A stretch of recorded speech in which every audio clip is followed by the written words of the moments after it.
Hi friends, welcome to cookie cooker light. So சூப்பரான மொறுமொறுன தட்டை ரெசிபி எப்படி செய்யலாம் அப்படின்றத பார்க்கலாம் வாங்க. இந்த மொறுமொறுன தட்டை ரெசிபி இவ்வளோ க்ரன்ச்சியாக எப்படி செய்யலாம், வீட்டில் இருக்கிற இன்க்ரீடியன்ஸை வச்சு எப்படி செய்யலாம் அப்படின்றத பார்க்கலாம்.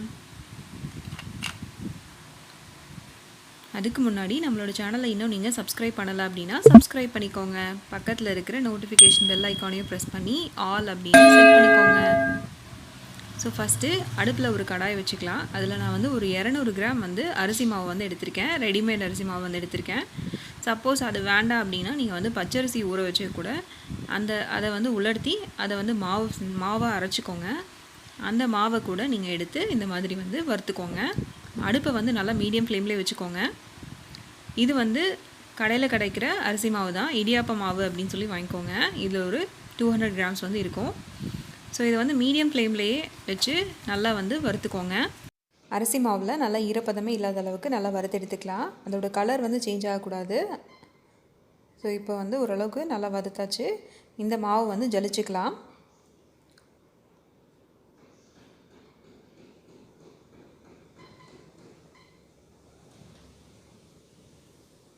ஸோ இப்போ இந்த எக்ஸஸாக இருக்கிறதெல்லாம் எடுத்துடலாம். இப்போ மாவு ரெடி ஆகிடுச்சு. இப்போ ஒரு கடாயில் 1.5 டேபிள் ஸ்பூன் வந்து வெள்ளை உளுந்து போட்டு வறுத்துக்கலாம். வெள்ளை உளுந்தோட ஸ்மெல் பிடிக்கல அப்படின்னா அது சேர்க்க வேண்டாம்.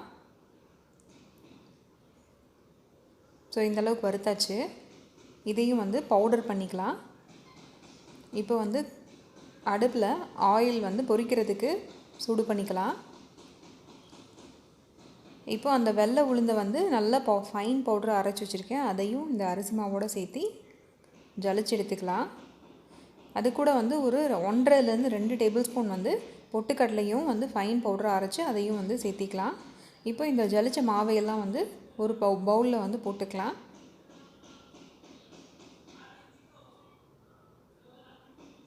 இது கூட வந்து பெருங்காயத்தூள் வந்து நான் ஒரு டீஸ்பூன் வந்து சேர்க்குறேன். இது வந்து நல்ல மணமாக இருக்கும்.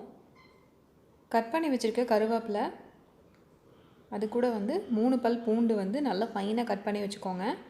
இல்லை அப்படின்னா தட்டி வச்சுக்கோங்க. தட்டிட்டு அதுவும் போட்டுக்கோங்க. அதுவும் நல்ல மணமாக இருக்கும். கடலைப்பருப்பு வந்து ஒரு 1.5லேருந்து 2 டேபிள் ஸ்பூன் வந்து ஊற வச்சுருக்கேன். 1 மணி நேரத்துக்கு முன்னாடி ஊற வச்சுருக்கேன். அதையும் இது கூட போட்டு மிளகாத்தூள் வேணுங்கிற அளவு வந்து நான் 1 டீஸ்பூன் வந்து போடுறேன். உப்பு வந்து ஒரு டீஸ்பூன் வந்து போட்டுக்கலாம். போட்டு நல்லா கலந்து விட்டுக்கலாம். ஃபஸ்ட்டு அதை கலந்துட்டு அதுக்கப்புறம் எண்ணெய் காய்ச்சணும் இல்லையா, அதை வந்து ஒரு 1லேருந்து 1.5 டேபிள் ஸ்பூன் வந்து சூடாக இருக்கிற எண்ணெயை வந்து போட்டு கலந்துக்கோங்க. இந்த மாதிரி ஏதாவது ஒரு கரண்டி வச்சு கலந்துக்கோங்க. ஸோ இதை ஃபஸ்ட்டு நல்லா கலந்துட்டு மாவு வந்து நல்லா பொலபொலன்னு இருக்கும். இந்த எண்ணெய் ஊற்றி கலந்ததுக்கப்புறமா கையில் பிடிக்கிற அளவுக்கு வந்து மாறிடும். இப்படி இருக்கணும். ஸோ இதுக்கப்புறம் தான் வந்து நீங்கள் தண்ணி ஊற்றி மிக்ஸ் பண்ணணும். தண்ணி ஊற்றி கொஞ்சம் கொஞ்சமாக தண்ணி ஆட் பண்ணி அதை வந்து சப்பாத்தி மாவு மாதிரி பிசைஞ்சுக்கோங்க. கடலைப்பருப்பு வந்து ஊற வச்சு தான் வந்து சேர்க்கணும். அப்படி இல்லைனா வந்து பொரிக்கும்போது உங்களுக்கு வந்து கடலைப்பருப்பு வந்து நல்லா வேகாது, முறுமுறுன்னு இருக்காது. உங்களுக்கு வந்து காரம் வந்து மிளகாத்தூள் வேணும் அப்படின்னா சேர்த்திக்கலாம். இல்லை அப்படின்னா அது வந்து வேண்டான்னா விட்டுடலாம். இப்போ இந்த அளவுக்கு சாஃப்டாக இருக்கா. இதில் வந்து நான் ஒரு டீஸ்பூன் வந்து ஆயில் போட்டு மேலாப்பில் தடவி வச்சுக்கலாம். இப்போ நம்மளோட மாவு வந்து ரெடி ஆகிடுச்சு. எண்ணெயும் வந்து காஞ்சிடுச்சு. இதை வந்து உருண்டைகளாக வந்து நம்ம உருட்டி எடுத்துக்கலாம். உருட்டி வச்சிட்டோம் அப்படின்னா ஈஸியாக தட்டுறதுக்கு வந்து ஈஸியாக இருக்கும். இந்த மாவு எல்லாமே வந்து உருண்டையாக ஒரு பிளேட்டில் வந்து உருட்டி வச்சுக்கலாம். இப்போ எல்லா உருண்டையும் ரெடி ஆகிடுச்சு. தட்டை வந்து தட்டுறதுக்கு ஒரு பிளேட்டில் பிளாஸ்டிக் பேப்பர் வந்து போட்டு வச்சுருக்கேன். அதில் வந்து லேசாக எண்ணெய் தடவிக்கோங்க.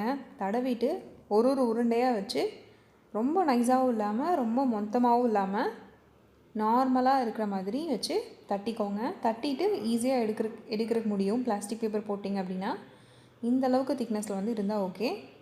அடுப்பு வந்து மீடியம் டு ஹை அதுக்கு நடுவுலேயே வச்சுக்கோங்க. அடுப்பு ரொம்ப ஃபாஸ்ட்டாக வச்சிங்கனாலும் டக்குன்னு போட்டதுமே கருகிரும். நம்ம போட்டிருக்கிற அந்த கடலைப்பருப்பெல்லாம் வந்து வேகாது.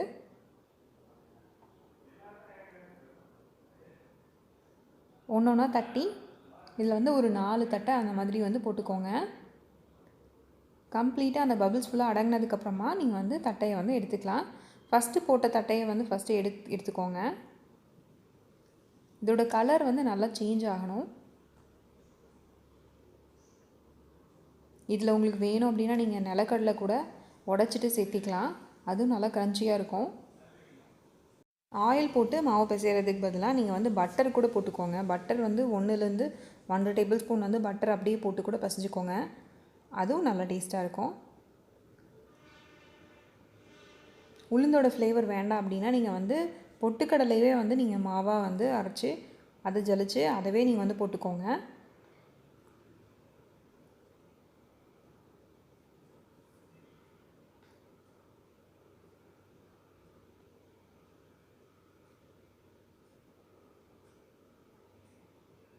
ஒரு சைடு நல்லா வெந்ததுக்கப்புறமா இன்னொரு சைடு வந்து திருப்பி போட்டுக்கலாம்.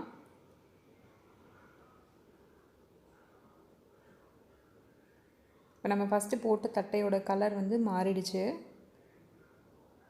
ஒரு 4 தட்டை போடுங்க. போட்டுட்டு அது வெந்ததுக்கப்புறமா மறுபடியும் ஒரு 4 தட்டை அப்படி வந்து போடுங்க. இல்லை அப்படின்னா ஆயில் வந்து நல்லா சூடாக இருக்காது. ஸோ தட்டை ரெடி ஆகிடுச்சு, எடுத்துடலாம்.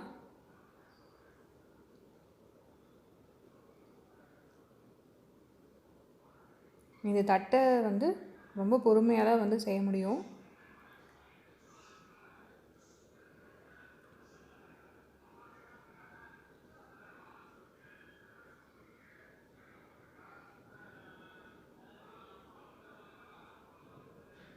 ஸோ நீங்களும் இந்த ரெசிபியை வந்து ட்ரை பண்ணி பாருங்கள். ட்ரை பண்ணி பார்த்துட்டு உங்களோட கமெண்ட்டை வந்து கமெண்ட் செக்ஷனில் சொல்லுங்கள். இந்த வீடியோ உங்களுக்கு பிடிச்சிருந்தது அப்படின்னா லைக் பண்ணுங்கள், கமெண்ட் பண்ணுங்கள். மறக்காமல் உங்களோட ஃப்ரெண்ட்ஸோட ஷேர் பண்ணிக்கோங்க.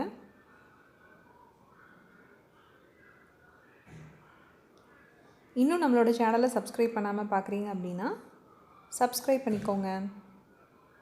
ஸோ இந்த ரெசிபி நீங்களும் ட்ரை பண்ணி பாருங்கள். தேங்க்யூ ஃபார் வாட்சிங்.